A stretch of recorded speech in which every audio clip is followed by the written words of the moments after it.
Alléluia. Il est facile de dire pardonne-les ou pardonne, laisse tomber. Mais si tu n'as jamais été victime. La Bible déclare que dans le livre de Genèse où nous sommes, ce qui m'a beaucoup touché et ça m'a beaucoup aidé, c'est des versets bibliques que je lisais, je venais à peine d'être converti. Mais plus je lisais la Bible, parce que je ne connaissais pas la Bible. Donc j'apprenais et avec les études bibliques que par la grâce de Dieu, parce qu'on était dans une église où notre père spirituel enseignait. On était dans les enseignements. Donc ce qui fait que ça nous aidait. Et il nous donnait aussi l'opportunité de lui poser des questions quand on ne comprend pas. Et on discutait. Et pendant 12 ans, ça m'a fait du bien. Ça m'a donné une croissance. Que Dieu bénisse la vie de mon père spirituel, papa Jérémie Motijo. C'est mon père spirituel. Alléluia. Quand je lisais ces passages bibliques, parce que j'étais nouvelle convertie, je ne comprenais pas grand-chose, mais j'étais passionnée. C'est-à-dire que quand je lisais l'histoire d'Isaac, de son père, Abraham, j'étais passionnée. Mais c'était Dieu me préparait. Dieu ne peut jamais t'appeler sans te préparer. Et ces versets bibliques, même quand je ne comprenais pas, je prenais toujours un stylo et puis j'écris dans ma Bible. Mais c'était la préparation. Plus tard, j'ai compris pourquoi j'étais passionné à ces versets bibliques. Ça m'a fait du bien. Aujourd'hui, je peux te parler du pardon. Je peux dire à une personne, pardonne. Parce que je sais ce qu'il veut dire le pardon. Je sais ce qu'il veut dire pardonner une personne. Alléluia. Nous ne pouvons pas prêcher la parole de Dieu sans toutefois que nous-mêmes, nous ne soyons les modèles. Avant de prêcher la parole de Dieu, nous devons être les modèles. Alléluia. Nous devons être des imitateurs de Christ. Parce que Christ lui-même, il est amour. Souvent, nous parlons des choses de la Bible parce que ça a été écrit, inspiré par Dieu. Il est trop facile d'interpréter la Bible. La Bible, il faut l'interpréter, mais il faut la vivre. Il faut être la Bible. Il faut représenter la Bible. Alléluia. Et ce qui m'a passionné, la Bible dit dans Genèse, chapitre 26, à partir des versets 25, où nous sommes. La Bible dit que Isaac bâtit là, c'est-à-dire que là où il a eu la paix, là où il a creusé le puits et les Philistins ne sont pas venus lui faire des querelles. La Bible déclare que Isaac là bâtit un autel. Qu'est-ce que je veux te dire par là? Lorsque Dieu te fait du bien, il faut être reconnaissant. Associe Dieu dans tes choses. Même si c'est ton intelligence que tu as utilisée pour faire telle chose, sache que c'est Dieu qui t'a donné l'intelligence. Parce que c'est Dieu qui donne l'intelligence. Toute chose que nous faisons, associons Dieu. Associons Dieu. Associe Dieu dans toute chose que tu fais. Et tu réussiras dans toutes tes voies. Tu ne peux pas faire quelque chose sans que Dieu n'ait sa part dedans. En condition que tu es le fils de l'autre.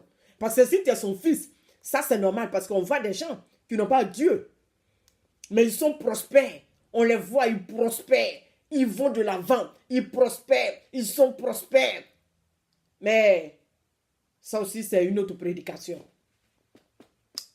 C'est pas éternel. Les prospérités là, quelque part c'est comme le fil élastique. Quand tu tires, l'élastique tire, mais arrivé un moment, il n'y a plus d'élastique, ça s'arrête. Donc ceux qui ne connaissent pas Dieu, la prospérité est momentanée. Mais ce matin, le Seigneur m'a mis en cœur pour que je partage. La Bible déclare que Isaac bâtit là un autel et invoqua le nom de l'Éternel. Et il dressa sa tente et ses serviteurs y creusaient un puits. La Bible déclare que Abimelech se rendit auprès de Isaac. Puis, lui et ses serviteurs, la Bible dit que Guérar, Aouzat et son ami Picor, chef de son armée. Isaac leur dit, mais pourquoi vous venez encore auprès de moi? Puisque vous m'haïssez. Isaac leur pose la question. Tu viens avec ta bande envers moi, puisque vous m'haïssez. Qu'est-ce que vous me voulez? Vous voulez me tuer? Isaac leur posé cette question. Parce qu'une personne que vous lui avez cherché des querelles, vous lui avez fait la misère. Jusqu'à maintenant, il a la paix, il est quelque part, vous venez auprès de lui. Allez, le pauvre, il avait peur. Il se pose la question, peur peut-être non, mais il s'interrogeait. Il se disait que, mais qu'est-ce que vous voulez?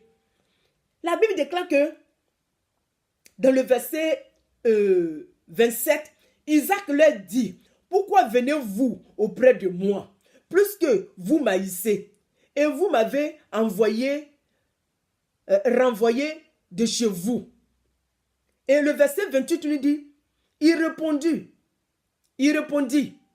nous voyons bien que l'Éternel est avec toi.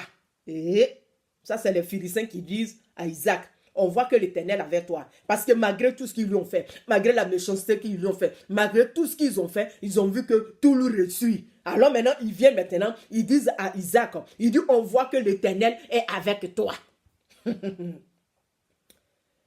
La Bible déclare que dans le verset 29, en vertu duquel tu nous feras aucun mal.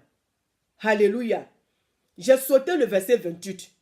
Alors, le verset 28 dit, il répondit, nous voyons bien que l'Éternel est avec toi. C'est pourquoi nous disons qu'il y a un segment entre nous, c'est-à-dire entre toi et nous. Conclusion, nous voulons conclure une alliance avec toi. Les Philistins maintenant, vous voyez, bien aimés dans le Seigneur, les gens qui sont méchants, ils ont besoin toujours d'une assurance. Vous savez pourquoi ils ont besoin d'une assurance? Parce que eux-mêmes là, ils ne sont pas bons. Donc quand ils viennent auprès de toi, toi que tu es bon, ils pensent que tu es comme eux. Donc ils ne peuvent pas avoir la paix. Ils sont dérangés. Parce qu'ils savent comment ils avaient maltraité Isaac. Donc eux, ils viennent auprès de lui. Ils demandent à Isaac maintenant, faisons un segment. Parce que si on ne sait jamais, c'est le coupeur de tête. Ma mère, à moi, Balusi, qui n'est plus sur la terre des humains.